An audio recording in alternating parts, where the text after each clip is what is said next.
But, not everybody's built like me. Not everybody's has the tolerance that I have for, lack of a better term, bullshit. Like I can sit and I can listen to you, and I can hear you, and I can tell that you're bullshitting me or you're getting on my nerves, but my tolerance level is so high that I will still sit and try to talk to you and try to find a way around the situation before I get physical. And it seems like Will is the same exact way. It's just his emotions got the better of him. And that usually happens when we're in like crowds of people where you're sitting at home or you're in your hood, in your neighborhood, and you know a bunch of people, or you're on your bus and situations happen and you're not cool with it, but you're calm. You can handle things a little better. But that moment where you're in front of your coworkers and all their friends and family and everybody's laughing, and then you're like, I gotta exert my manhood here.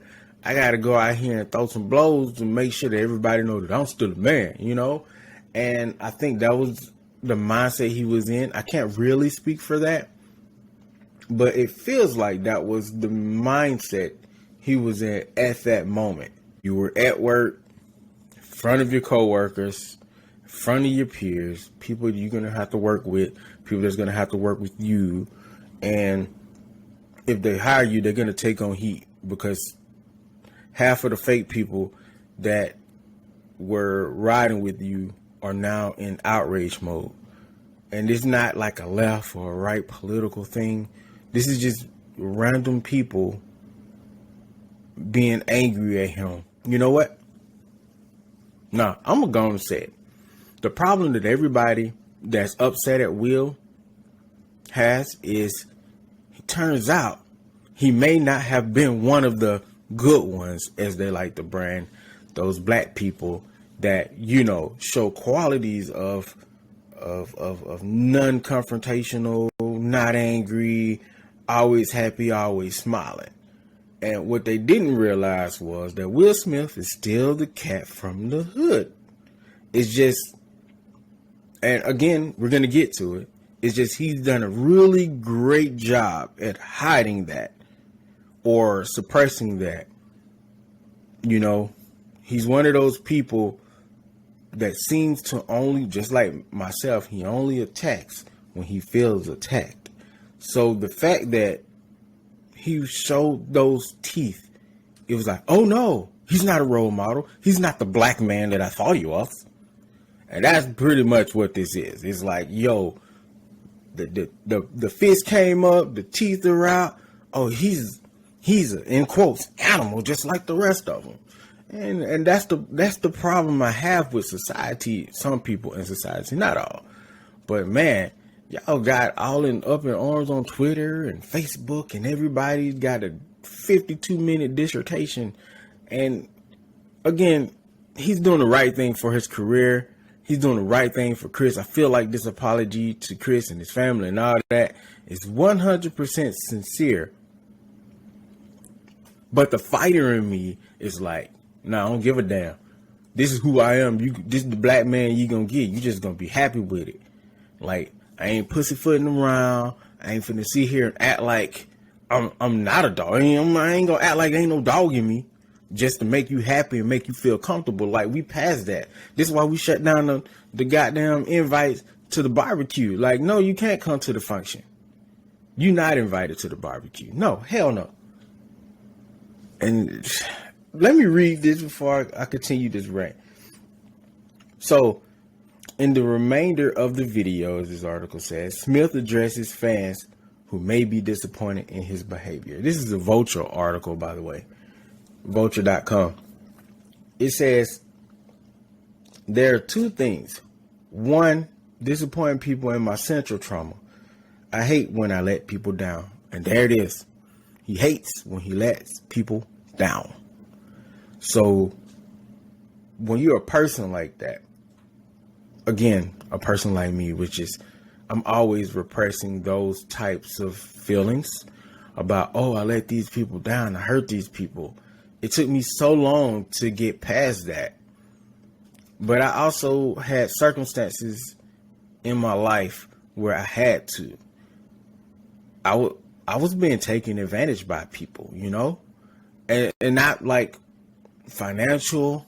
It was more emotionally. Like, people will use you until there's nothing left of you, which is why I hope he's able to move past this hate of disappointing people, because I was like that too. I didn't want to disappoint my aunties, and I didn't want to disappoint my uncles, and I didn't want to disappoint my brothers, my sisters. I only have one biological sister, by the way, but I have other sisters, or my kids, or my wife, mother, father, grandparents, whatever it was, friends. I didn't want to disappoint them. And it started taking a toll on me mentally, because every time somebody called, I'm picking up my phone. I'm like, hello, what's up? What's wrong? Now I'm sitting here taking up hours of my time, giving you the same advice where you never learn from it. And it's draining my battery. It's draining my life battery, trying to pour into you, give you that energy that I have, my positive energy to you, which I don't mind doing. Is just when you feel obligated to doing that, and people know that you feel obligated to doing that, they are going to continue to use you. Like, these people wasn't calling me for nothing else, just only when they have an issue or a problem. It was never a phone call of, hey, how you doing? It was like, you're the last person they call. And I'm definitely off subject here, and I'm gonna get back to this passage, but I'm just saying, you know, you can't harbor feelings like that in yourself. You have to be able to cut people off. You have to be able to disappoint people when it's something that you want to do for you. Sometimes people are going to get pissed. Sometimes people are going to get mad. Sometimes people are going to get sad. You're just going to have to live with that and live your life the best way you can. Anyway, after that, he goes, so it hurts me psychologically and emotionally to know I didn't live up to people's image and impressions of me. And the work I'm trying to do is, I am deeply remorseful, and I'm trying to be remorseful without being ashamed of myself. I'm human, and I made a mistake, and I'm trying not to think of myself as a piece of shit. So I would say to those people, I know it was confusing, I know it was shocking, but I promise you, I am deeply devoted and committed to putting light and love and joy into the world. And you know, if you hang on, I promise we'll be able to be friends again. Out of that entire apology, other than him actually addressing Chris this time and apologizing to him, I feel like that was the most important statement out of that. Because we usually don't see people in their growing moments. We see them either before and we see them after. We rarely see people in the middle of, I'm working through some shit in my head, in my soul, and I don't know what's left and right. So as far as him coming out, making this YouTube video, you can find it on his page, by the way, on his YouTube page, channel. The fact that he came out and made this, I got mad respect for Will, and I'm gonna clap it up for him because he definitely deserves some recognition. But gotta go, man. Thank you guys for listening. Alright, Spadez Gang, that's our show for today. Did we miss anything? Let us know in the comments below or wherever you're listening to us. Do us a favor and head over to www.thebkspadeshow.com. That's Spades with the G. You get all the blogs, the audio, the video, and some really cool merch. And if you're listening on Spotify or Apple Podcasts, leave us that 5-star rating, and YouTube.